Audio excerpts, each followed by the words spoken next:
अपने आप को धोखा देने की एक्टिंग। कभी कभार आप लोग अपने आप को भी धोखा दिया करें, अपने आप को। किस तरह? मिसाल के तौर पे जैसे मैं देता हूँ अपने आप को धोखा। मुझे पता है सब कुछ खराब चल रहा है, सब कुछ तबाह होने वाला है और सब कुछ डिस्टर्ब हो जाएगा, कुछ नहीं बचेगा, हम फुटपाथ पे आने वाले हैं। लेकिन मैं अपने आप को धोखा देता हूँ, कुछ नहीं होता, सब कुछ ठीक हो जाएगा। अपने आप को झूठी तसल्ली देना शुरू करो, झूठी तसल्ली। जैसे कि अब ये मक्खी आ रही है, बैठ के जा रही है, कोई पूछे कि मक्खी तुम्हें क्यों तक कर रही है, तो कहना मीठे इंसान पे ही मक्खी आती है, फीके इंसान में मक्खी नहीं आती। हम मीठे हैं, अच्छे अल्फाज बोलते हैं, इसलिए मक्खी हम पे आ रही है। अब इसका दूसरा इफेक्ट भी था कि मक्खियां हमेशा गंदगी पे जाती है, लेकिन आपने वो सोचना नहीं, वो सोचना नहीं है। यानी कि जितनी भी तबाही और बर्बादी आपकी लाइफ में चल रही है, आपके पेरेंट्स की लड़ाई झगड़ा चल रहा है, खानदान में फसाद चल रहा है, घर वाले आपका रिश्ता ऐसी जगह कर रहे हैं जहाँ आपको पसंद नहीं है, कुछ ना कुछ चल रहा है, वो कह रहे हैं तुम्हारी शादी कर देंगे 12वीं के बाद, फलाना फलाना, उन्हें रोकना नहीं है। सबसे बड़ी गलती आप क्या करते हो? आप उन्हें रोकना शुरू करते हो। मामा मैं आपकी बात नहीं मानूंगी, यहाँ आपने काम खराब कर दिया। किसी भी मसले को हल करने का सिंपल तरीका है, उस पर एग्री कर लो, मसला सॉल्व हो जाता है। आप कहोगे कितनी अजीब बात कर रहे हैं सर आप, मतलब एग्री करना प्रॉब्लम कैसे सॉल्यूशन हो सकता है? Disagree is the solution but agree is not a solution. What is the logic behind this? आखिर कहना क्या चाहते हैं आप? मतलब करना क्या है? मतलब एग्री करके, एक लड़की है, उसके घर वाले एक जगह रिश्ता कर रहे हैं और उसे पसंद नहीं है, और वो मामा पापा को बोलती है कि ठीक है मामा मैं एग्री हूँ, यहाँ कर दो, तो रिश्ता तो हो गया। नुकसान कैसे? देखो ठंडे दिमाग से चलो, उन्हें कहो ठीक है यहाँ कर दो, लेकिन मामा 1 साल के बाद, 6 महीने के बाद। आप कहोगे इसमें क्या फ़ायदा है? यकीन माने, कोई भी दो इंसान है, किसी भी किस्म के हैं, वो वक्त के साथ साथ नज़र आना शुरू होते हैं, एकदम नज़र नहीं आते। आप कोई कैंडी लेने जाते हो, रैपर बहुत खूबसूरत होता है, लेकिन कैंडी जब मुंह में जाती है, अरे यार बेकार टेस्ट। यही रियल लाइफ। एक लड़की को मैंने ऐसे ही बोला तो उसने कहा सर आपने फंसवा दिया, मैंने आपकी बात पे एग्री कर दिया और घर वाले तारीख रख रहे हैं। मैंने कहा उन्हें कहा तारीख 2 महीने बाद रखनी। अरे वो रख देंगे, मेरी शादी हो जाएगी। आपको फोन किया ताकि मेरी शादी करवाएं, ना कि मेरी शादी करवाएं। और आपने ये फोर्स करके एग्री करवा दिया और मेरे अपने घर वालों को एग्री का बोल दिया, और अब मेरी वो शादी कर देंगे। अब मेरा क्या बनेगा? मेरे को सिंपल सी बात है, जिस लड़के से तुम्हारी शादी होने वाली है, क्या उसका नंबर है तुम्हारे पास? उसने कहा नहीं। मैंने कहा मामा बाबा ने किसी से उसका नंबर ले लो और उससे अस्सलाम कुम करके बातचीत करना शुरू करो, रातों को उससे बात किया करो। फिर सर किसी बेवकूफ लड़की ने मुझे आपका नंबर दिया था, उसने कहा था ये बंदा मसला हल कर सकता है। ये मसला हल नहीं, ये तो मसला खराब कर रहा है। एक रिश्ता में करना नहीं चाहती, आपने वहां एग्री करवा दिया। एक लड़के में शादी नहीं करना चाहती और आप कह रहे हो मैं उससे रात को बात करूं। सर मैं किसी और लड़के को पसंद करती हूँ, मैं उससे शादी करना चाहती हूँ, मैं इससे शादी नहीं करना चाहती। आपको मसला हल करने के लिए कहा गया है, ना कि खराब करने के लिए।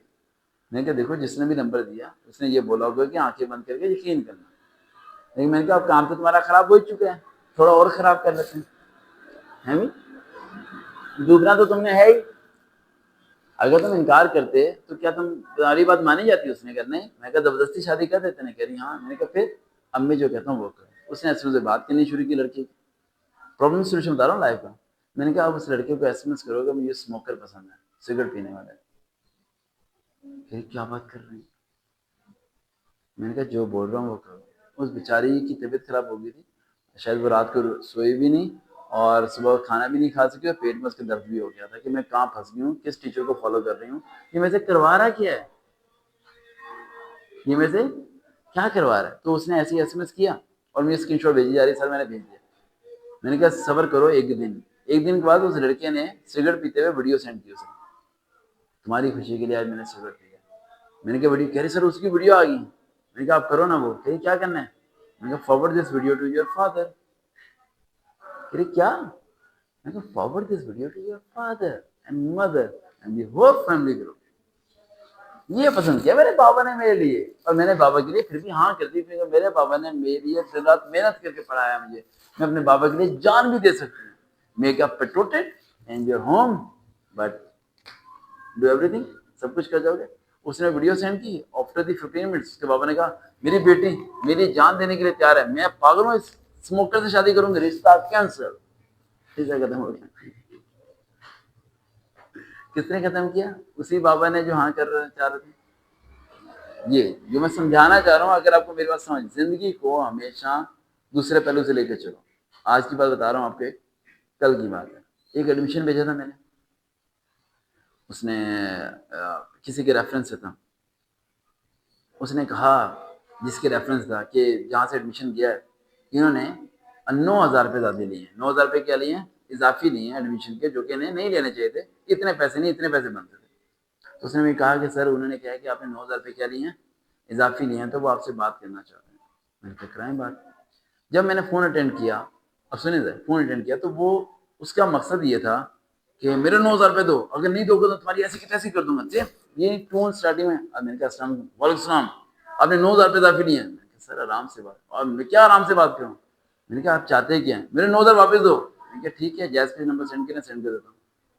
कह रहे क्या? मैंने कहा जैस पे नंबर सेंड करें, सेंड कर देता हूँ। कह रहे क्या? मैं क्या सर, आप 9,000 मांग रहे हैं, मैं कह रहा हूँ आपका दाखिला चला गया, 9,000 जो दाखिल लिए हैं, आप जैस के नंबर सेंड करें, मैं आपको वापस सेंड कर देता हूँ। कह रहे आप सेंड कर रहे हैं? मैंने कहा हाँ। इस पे वो हैरान हो गया, क्योंकि वो रखना चाहता था। क्या कहता था? रखना। तो मैंने उससे कहा, मैंने कहा एक काम करते हैं, जो आपका दाखिला किया ना, वो पैसे भी सेंड कर देता हूँ। कह रहे वो भी आप सेंड कर देंगे? मैंने कहा हाँ, आपको रोल सी फ्री में मिल जाएगी, आप बच्चा को पेपर दे दें, अल्लाह ताला बच्चे को कमाई भी दे। अब वो ये सोच रहा है कि यार चलो, इजाफी पैसे तो सेंड कर रहा है, वो दाखिले के पैसे भी सेंड करके फ्री पढ़ा रहा है मेरे बच्चे को। मैं कहा फ्री पढ़ा देंगे, इसमें कौन सी बात है। बेचारा परेशान हो गया। क्या हो गया? परेशान हो गया वो, कि मैं करूं क्या। ये कहता है मैं सोच के बताता हूँ। मैंने कहा नहीं, सोच के नहीं बताना आपने, मैं भेज रहा हूँ। तो कह रहे आप क्यों मेरे बच्चे के भी दाखिले के पैसे वापस दे रहे हैं? मैंने कहा सर कोई मसला नहीं, अगर एक बच्चा मैं फ्री में पढ़ा दूंगा तो इसमें कौन सी बात है। ये तो मैं उन्हें कह रहा था, लेकिन मेरे दिमाग में क्या था, मैंने हर महीने ना ज़कात वगैरह निकालता हूँ मैं थोड़ी बहुत। तो मैंने कहा चलो गरीब को पैसे देने, फकीर को पैसे जोड़े, जो फकीर को देने होते हैं पैसे जोड़ के इसके बच्चे का दाखिला भेज देंगे। समझ गए? दिमाग में यही था, दिमाग में। देखो आप मेरी मेरी बात नहीं रखना, पैसे के पीछे कभी अपने आप को डाउन मत होने देना। देन मैंने उसे यही बोला कि ठीक है, आपके बच्चे का भी चला जाएगा, और अगर आप कहते हैं 500 इजाफी, तो 500 और दे देंगे, आपकी चीज़ खा लेना। वो बेचारा और परेशान हो गया कि मैं 9,000 लेने के लिए बैठा हूँ, कि मेरे बच्चे का दाखिला भी फ्री में भेज रहा है और पैसे भी सारे क्या दे रहा है वापिस, ऊपर से कह रहा है 500 मेरे से क्या ले लो, वो ले लो। लेवल मैंने क्या कर दिया, अपना हाई कर दिया, जिससे ये रेफरेंस है तो वही परेशान कह रहा है, वो कर भी क्या कर रहे हो। मैंने कहा मैं ऐसा ही हूँ, इसमें कौन सी बात होगी, इतने से पैसों के लिए इतना लेवल लो, नहीं हो सकता। Do you know, after this some hours ही टेक्स्ट मी, मैंने एडमिशन नहीं भेजना, कैंसिल कराना, मैंने आपसे पढ़ना है। मैंने कहा सॉरी, क्योंकि मैं कैंसिल के लिए अप्लाई कर चुका हूँ, अब 4,000 रुपये फाइन पे करना पड़ेगा, देन दोबारा कंफर्म होगा। देन उसने 4,000 पे किया।